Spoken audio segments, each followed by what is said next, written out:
shrub shopping really does work up an appetite. Trying to get one more lobster roll in before the end of the season. And here's a Hooked and Rooted exclusive. I know this because I figured this out one day. I had never seen anyone do this. Hi, it's Steph. And today we're working on a new planting bed.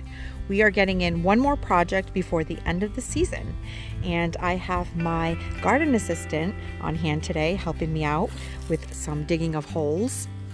And I'm going to tell you how this bed came about, what plants we chose, and we're going to get it done.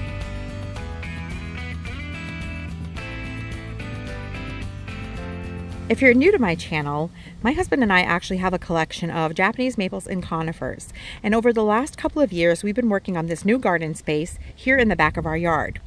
And last spring, we had taken a ride over to Connecticut and visited a nursery called Tolan Farms. And while we were there, we picked up a couple of new conifers for this new area, as well as a couple of Japanese maples, one of which had been on our wish list for a little while, called Aureum. And I'm going to show you how this all ties together. And this area here is where we're putting this new planting bed. Now, originally, we just had this one Bloodgood Japanese maple, which was the first Japanese maple that we ever planted in our backyard. And you can see that when we planted it about 5 years ago, I had gotten this as a tiny tree from Lowe's. We put it right in the spot with a tree ring around it. We have some pavers outlining the tree. So, as you can tell by the tree ring, we had no real plans of putting anything else in this area except for the tree. But when we picked up the Aureum earlier this spring, we weren't quite sure where to plant it. And we kept it in its pot on our patio the whole summer to kind of figure out where would be a great spot to plant it. And we decided that since this area of the garden has the light conditions that the Aureum likes, which is morning sun and afternoon shade, that we would try planting it here behind our patio seating wall. Now, you can see it's about 2 o'clock in the afternoon and the shade from our house is just coming over right there and moving this way.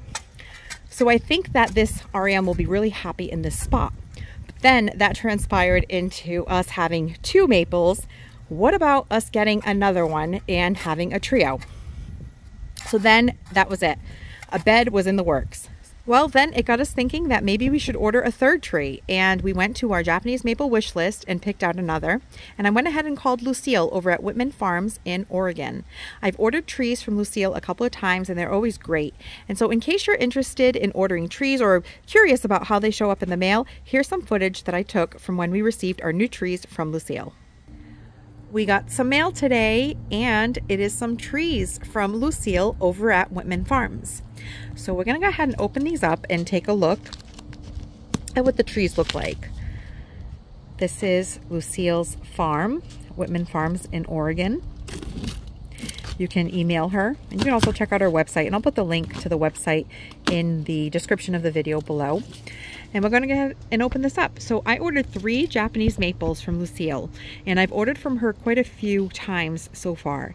And in my latest order, I ordered 3, which are the Amber Ghost, an Aureum, and a Skeeter's Broom. So George is going to help me unpackage them. These were delivered via FedEx, and they took about 5 days to get to me. We are cross country, so Lucille is in Oregon, like I said, and we are in Massachusetts. So these traveled quite a long way. And that is the field-grown Amber Ghost. So it's amazing how she can pack these large trees. Look, it's about George's height. So it's a great size into a little box like this. So really well packaged. And here's what the other ones look like in the box. There's one. So this is strapped in. Oh, okay, good. So it was strapped in so that it wouldn't shake around too much. When this got delivered, it was actually laying horizontally, just like this, in the FedEx truck. And then he grabbed it and stood it up against the house here, the way you just saw it. This is a Skeeter's Broom. That's a Skeeter's, yep. That's a 1 gallon size. And this is the Aureum.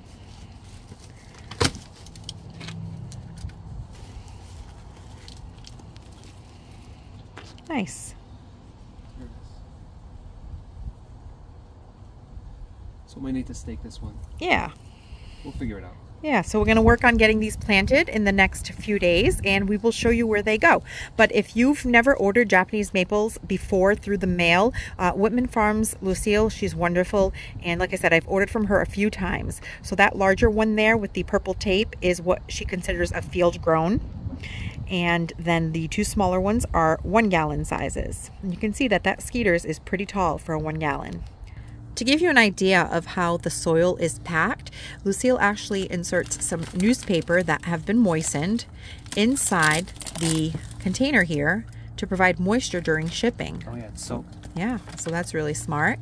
And it also helps retain most of the soil. Yep, it's moist in there. So you can see how this is shaping up now. We have the 3 Japanese maples that are going to go in this bed. So over to the left side here, we have the Amber Ghost. In the center, we have the original Bloodgood. And all the way on the far right-hand corner, we have the Aureum. So after we had decided on the Japanese maples that were going to go in this space, the only thing that was left to do was decide on some conifers. So what we did was we went ahead and visited a local nursery, and we went to see what they might still have in stock for conifers at this point in the year, because most nurseries get their stock in the spring. So I wasn't sure what I was going to find, but I was looking specifically for dwarf. So let me go ahead and insert that footage of how we came about choosing these conifers for this garden space. Today I'm at a local to me wholesale nursery picking out some shrubs for this new garden bed that we're making behind our patio. I came in with a plan. I had a list of a few conifers that would be more dwarf or slower growing that we could use in that area. And based on my list, I was able to find 3 to 4 of the ones that I was looking for. So I'm going to go ahead and tag them and pick them up. So this nursery here, the way that it works is it is wholesale, so it typically sells to people in the trade, so landscapers, landscape designers, gardeners, and so forth. But for regular gardeners like retail, they do have retail hours. Right now in the fall, it's on Thursdays and Fridays, so they do sell to the general public. But I am going to go ahead and pick out these conifers that I'm going to add to this new bed, and then I'll show you what I got. I'm picking up one of these cuties here. So this is a little golden hinoki. If you've been around my channel for a little while, you know that I love hinokis. This might be my 4th or 5th one. Actually, I think it's my 5th one. And this one here is called Chamaecyparis obtusa butterball, and it grows in a globe or ball shape. And here's the tag. Butterball hinoki cypress. It's also an Iseli plant. And this one here grows in a globe shape, 1 to 3 inches per year, so that is excellent, meaning it'll take a really long time to get up to its size of 2 by 2. And it is hardy down to -20 degrees Fahrenheit. Now, because it is golden, it is going to like a little bit of sun. So it does read that it is a sun to partial shade shrub. So to get the better yellow color, you want to offer it at least 4 to 6 hours of sun. Here is another selection. This one here is a pine. And this variety is, let's see here, it's a low glow Japanese red pine. And I really like its little mounded shape here. And this one here also grows in a globe shape.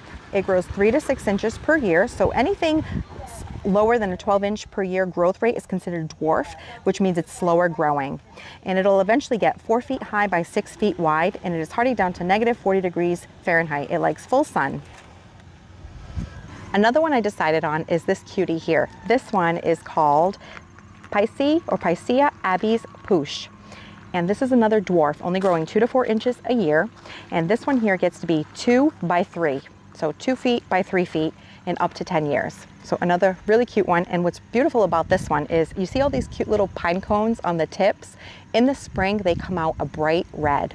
So really interesting conifer. And my final selection for today is going to be this beauty.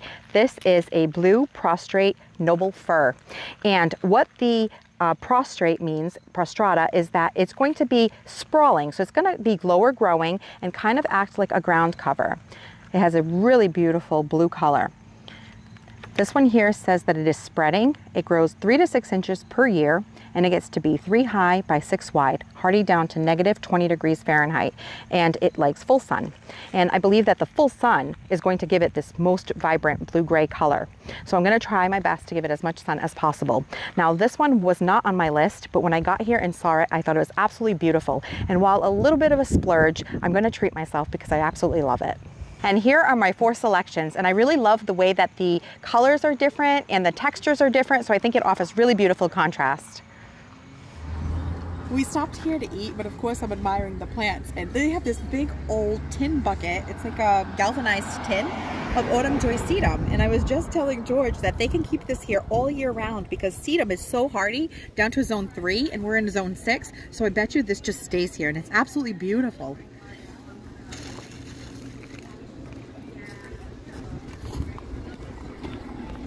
I'm such a geek.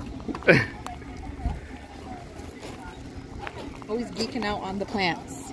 Always doing hooked and rooted stuff, even when you're not supposed to be hooked and rooted. No, I can't help it. I'm always looking at people's plants, deadheading people's plants.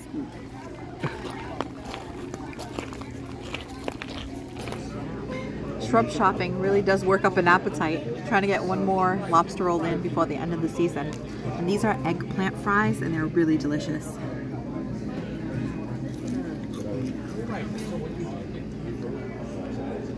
And I got a burger.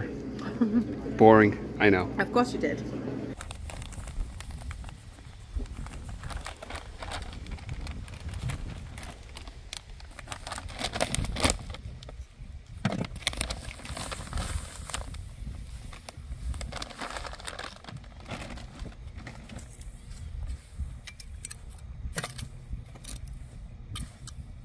In my wheelbarrow, I'm mixing a bunch of soil that we're going to use when we're planting our trees and our conifers. I have here a mix of some compost. I used some Coast of Maine composted manure. I also have some native soil that we've dug up when we made the holes for the trees. And now I'm going to add some more amendments. I added 1/3 of some perlite, and this will help keep the soil nice and fluffy and aerate the soil. So I'm putting some of that here. I'm also going to add a little bit of coconut coir. Okay, adds a little bit more organic matter, and some vermiculite, which is also great to add a little bit more airiness and extra nutrients to the soil. So this is going to be our planting mix. Now we're working on planting this conifer, and what we did was I put a layer of this soil mix that we mixed up at the bottom in the planting hole. We sort of leveled it out. I also added some Biotone startup fertilizer, and then we went ahead and kind of did a dry fit of our shrub. We made sure that the root ball was at least 2 inches above the soil line. And the reason that's important is because you want to account for some settling. Because we dug up all of this dirt, it's nice and loose and fluffy. And when it starts raining, all of this is going to sort of settle, and you don't want the root ball to be too deep in the planting hole. It's best to be above the soil line when you plant it. Plus, we're going to add mulch. So taking all of that into account, it's at a good spot. And so now we're just going to go ahead and tuck it in with our good soil. Here's one thing I can tell you about New England soil. It is very rocky. Look at that. Yep.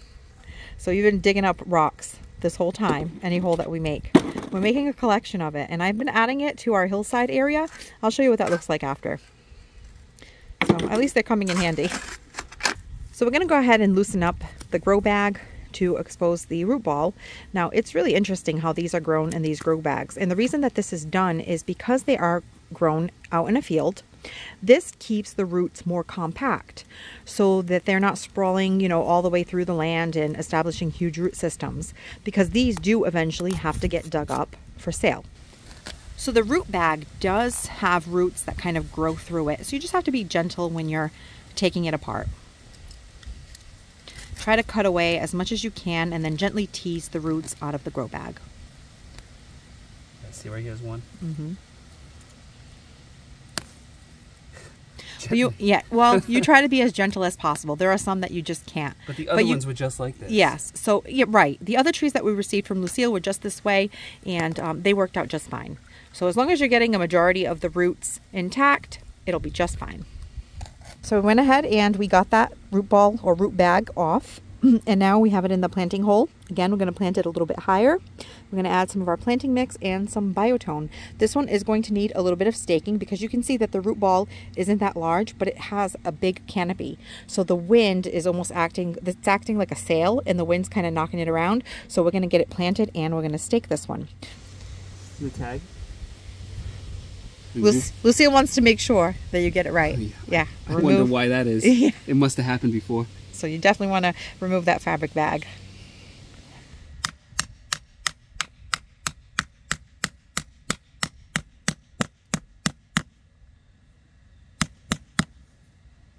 Remember when we were digging the hole for the Amber Ghost Japanese maple and I told you I would show you what I do with all of the rocks? Well, here it is.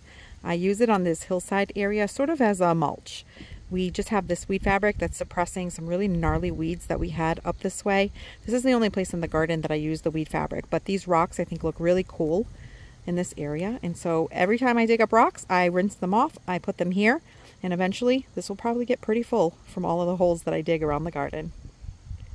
And if you recall in my September garden tour video, I had shown you that I had this monk's hood in this bed that I had never seen bloom. This was a plant start that I purchased on Etsy, and it's been planted here. I want to say this is its 3rd year, and this is the first time that it's blooming for me. Look at that. Now these are pretty toxic to humans and pets, so you don't want to ingest them, and I just think that they're really cool, and they look like a monk's hood, which is where they get their name. It is now a few days later and we're getting to working on the outline of this bed here. So when George picked up these cobblestones, he just laid them here to make an outline, and what this has done is over the last couple of weeks it has killed off the grass underneath. But also having this outline was really helpful so that he could go around and use this shovel here. This is a garden spade with a flat edge. And he used this to go all around that outline of the cobble to cut in. And now he has a starting point. You can actually see right here where he dug in. And now as he's moving the stones, you can also see that the grass has died off. And this is going to make it really easy for him to know where he needs to go ahead and dig his trench so that he can set these cobblestones in there.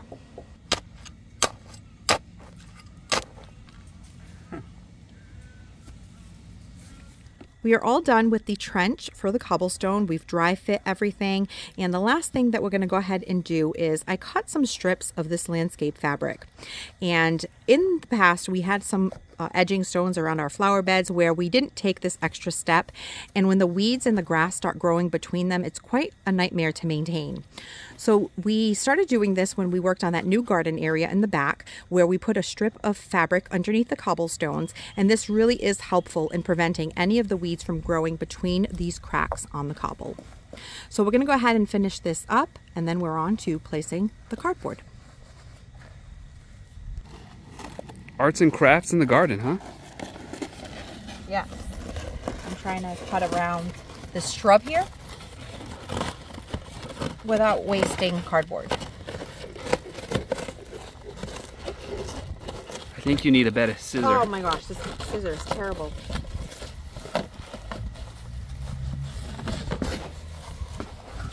So we picked up another load of mulch, and we're getting to be the end of the season, so it's slim pickings in the type of mulch that I was able to find. This is 2 cubic feet of mulch bags that I picked up at Lowe's, and I picked up 20 bags, and hopefully it's enough to get that area done.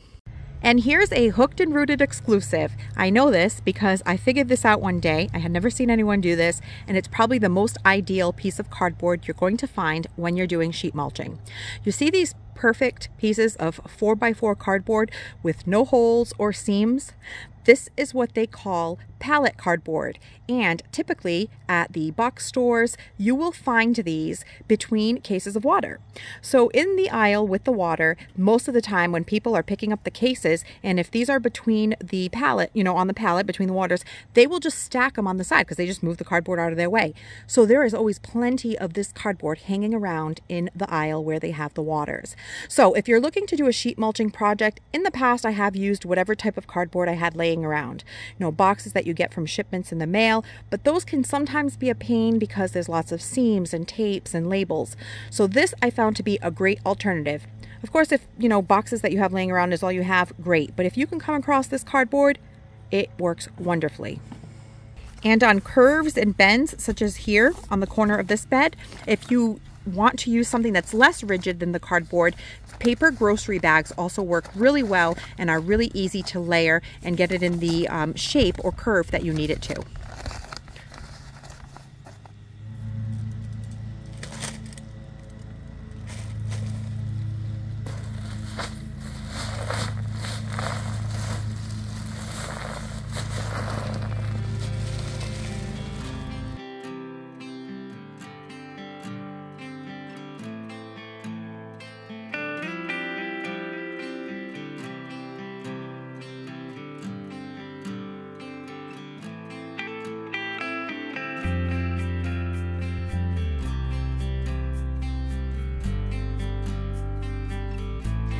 Well, it's been about 2 weeks, but we finally wrapped up a new project. This area here is a new planting bed that originally started with a single tree in a tree ring, and this here is a blood-good Japanese maple that's been planted for about 5 years. Now, we created this new gardening bed using the sheet mulching method, and while I did show you the steps throughout the video, I don't think that I fully explained what sheet mulching is. Sheet mulching is the process of using layers of newspaper or cardboard to smother your grass instead of having to cut out your sod, which is really labor intensive and could be quite difficult. So that's what we did to get this new garden bed started. First, we went ahead and George cut the grass really low. He buzzed it down. And then the next step would be to add some newspaper or cardboard, topped off by some soil. Now, I skipped the step with the soil and went right to topping it off with mulch, which would be your third step. Now, I didn't need the soil because I wasn't going to plant flower seeds or flowers into this bed right away. I actually have really good loom in this area. So all I did was use the cardboard topped by the mulch. And once this breaks down, I can actually plant right into this area. I wanted this new bed here to have a similar feel and aesthetic to the Japanese maple garden that we created back in that area there. So I used very similar plants in this area so that it would have a continual feel. In this bed, we now have the 3 trees, which are the Orium, the original blood-good Japanese maple, and this amber ghost here in the corner, which is actually pushing out some new growth. And this is the beautiful color on this amber ghost. It has a bit of an orangey tone to it. And in the spring, it's really, really vibrant, almost looks peach. We also added some dwarf conifers, the ones that we had shown you when we were at the nursery. So there is a total of 4 dwarf conifers that I have spaced to let them grow to their size. But I'm really happy to have these selections here so that even when these trees drop their leaves in a few weeks, we will have something beautiful to look at in the way of evergreens throughout the winter. We also selected same cobblestone or same edging that we used in that garden space there to keep the feel continual. And this here is vintage or aged cobblestone. Now, over the last year or so, we've been collecting it. Anytime that we find this type of stone on Craigslist or Facebook Marketplace, we've been picking it up so that we can update all of the garden beds with this same stone. It has a really beautiful vintage look and irregular feel, and we really love it. So all that's left to do in this area is let the grass and the cardboard break down, and next spring I will be able to plant some perennials in this space. Some Japanese forest grass or Hakanakloa, some ferns, and even some really pretty heucheras. So I am really happy to have gotten one more planting project in before the end of the 2023 gardening season. I'm also glad that the rain held out so that we could wrap up this video and show you how things look, because it has been really dreary this fall. Lots of rain, really dark and gloomy, but such is life. So thank you so much for spending your time with me, and I will catch you in the next one. Thanks for watching this video. If you liked it, please hit the thumbs up button, and please consider subscribing so you don't miss any of my future videos, and we'll see you soon.